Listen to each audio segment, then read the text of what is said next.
Assalamualaikum warahmatullahi wabarakatuh. Alhamdulillah nahmaduhu wa nasta'inuhu wa nastaghfiruh wa na'udzu billahi min shururi anfusina wa min sayyiati a'malina. Man yahdihillahu fala mudilla lahu wa man yudlil fala hadiya lahu. Asyhadu an la ilaha illallah wahdahu la syarika lahu wa asyhadu anna Muhammadan abduhu wa rasuluhu, amma ba'd. يا أيها الذين آمنوا اتقوا الله حق تقاته ولا تموتن إلا وأنتم مسلمون.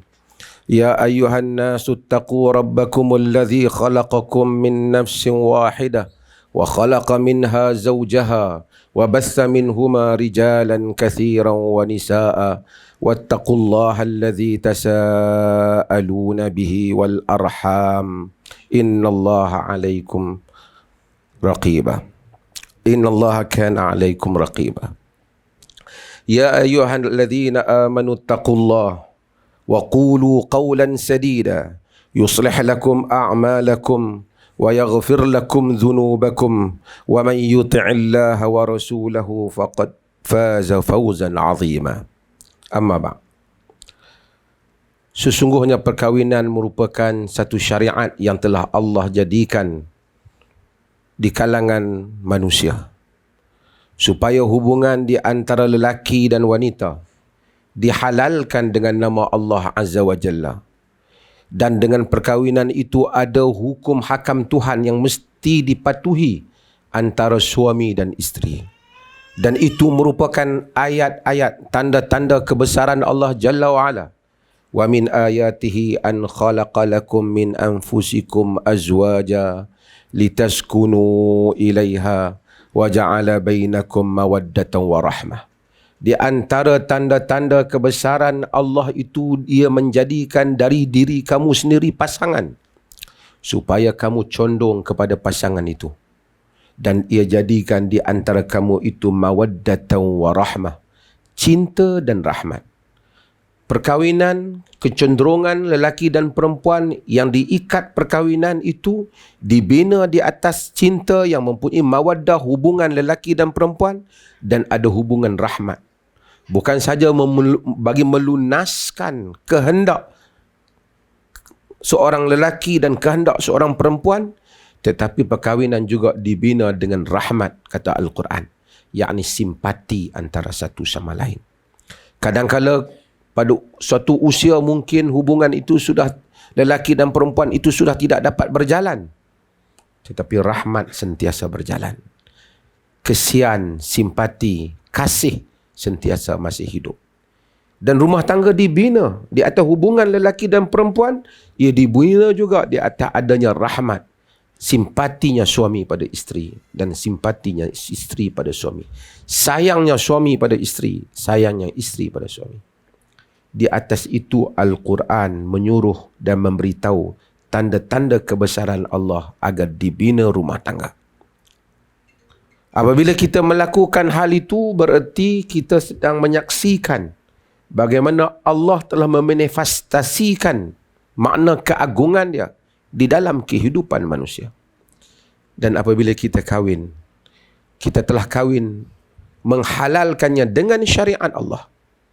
Nabi SAW sebelum wafat, ketika khutbah yang terakhir Nabi menyatakan, usikum bin nisa'i khairah. Aku berpesan kepada kamu agar melakukan perkara yang baik kepada kaum wanita.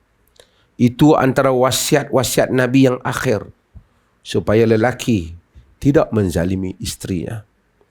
Dan demikian juga agama menyatakan tanggungjawab yang mesti ditunaikan oleh seorang wanita sebagai isteri terhadap suaminya. Menunaikan tanggungjawab di dalam rumah tangga, ia bukan sekadar suatu kebiasaan di mana manusia perlu lelaki dan lelaki perlukan wanita, wanita perlukan lelaki. Tetapi bagi setiap lelaki yang menunaikan tanggungjawab sebagai suami dan wanita yang menunaikan tanggungjawab sebagai isteri, ada pahala yang ditetapkan oleh Allah di sisi Allah nanti. Hatta ma ja'altahu fi thimmi imra'atik, kata Nabi. Sadaqah. Sehingga apa yang kau beri makan kepada isterimu dikira sebagai pahala sedekah di sisi Allah. Maksudnya setiap hari suami yang menjaga isterinya dengan baik dan keluarganya dengan baik melakukan amalan yang saleh di sisi Allah. Demikian isteri yang berkhidmat dengan baik dengan suaminya melakukan amal saleh. Agama tidak berat sebelah. Bebanan hanya pada isteri untuk taat pada suami ataupun suami untuk melakukan kebaikan pada isteri. Agama setara.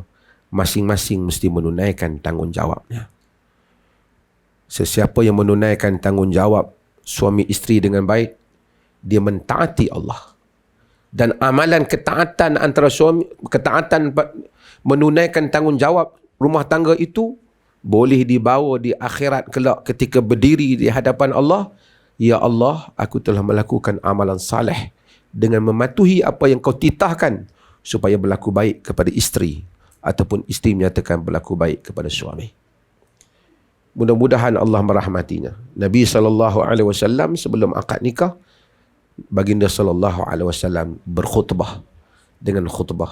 Antaranya baginda membaca ayat tadi, Ya ayuhan nas, ittaqu rabbakumul ladzi khalaqakum min nafsin wahidah. Wahai manusia, takutlah pada Tuhanmu yang menciptakan kamu daripada satu diri. From one person, daripada satu diri. Wa khalaqa minha zawjaha wa batha minha rijalan kathiran wa nisa.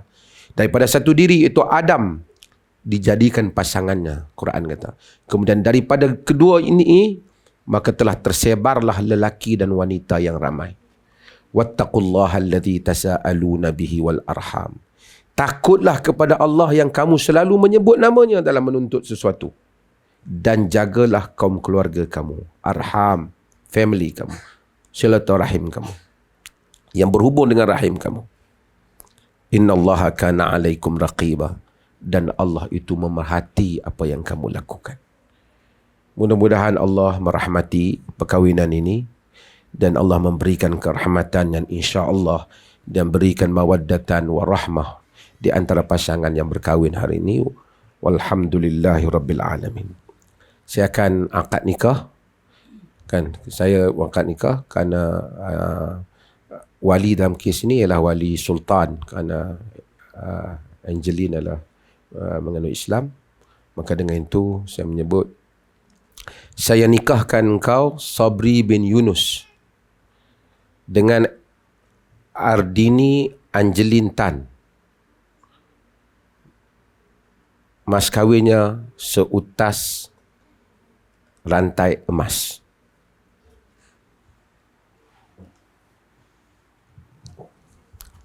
Saya terima dengan seperti yang disebut. Alhamdulillah. Selesai. Saksi rasmi. Semua ni saksi. Semua ni saksi. Cuma saksi yang nak bubuh dalam buku 2 orang je lah. Dalam nikah yang saksi wajib 2 orang. Yang rukun. Jadi tuan-tuan pun menjadi saksi. Dan hari ini juga dibuat juga sunnah untuk dibuat sedikit iklan dengan cara ada kenduri sikit. Dan sahabat-sahabat kita telah buat kenduri sikit. Ustaz Mat buat kenduri sikit. Support Abang Sabri kita. Dan saya ambil kesempatan ni jugalah untuk mengalu-alukan Angeline yang baru menganut Islam. Dan ini ada tanggungjawab ekstra lah supaya nak fahamkan dia selalu tentang Islam. Dan kita semua yang family ni, yang daripada Kelantan dan semua menunjukkan contoh yang baik. Agama adalah sesuatu yang baik dan tidak memutuskan hubungan kekeluargaan dengan keluarga yang lama. Sebab tu kalau masuk Islam di Perlis ni, dia tak ada binti Abdullah. Dia kekal family dah. Kan? Ud'uhum li'abaihim huwa aqsatu indallah. Quran kata. Panggillah mereka berdasarkan bapa-bapa mereka. Itulah yang lebih adil di sisi Allah. Maka dengan itu, kita tak apalah, ada yang daftar tak apa. Semuanya kita harap kekeluargaan kekal, hubungan baik dengan agama juga, dengan dalam hubungan dengan dalam Islam bagus, hubungan dengan yang berbeza agama juga baik, dan tunjukkan contoh bahawa Islam adalah agama yang benar, yang diturunkan oleh Allah kepada manusia, dan manusia patut untuk mengikuti agama yang benar ini dengan pilihannya tanpa paksaan, insya-Allah. Terima kasih.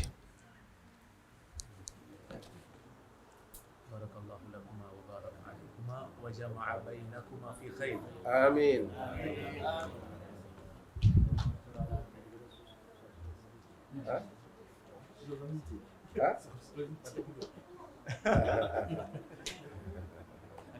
Sekarang sah sebagai suami isteri. Alhamdulillah.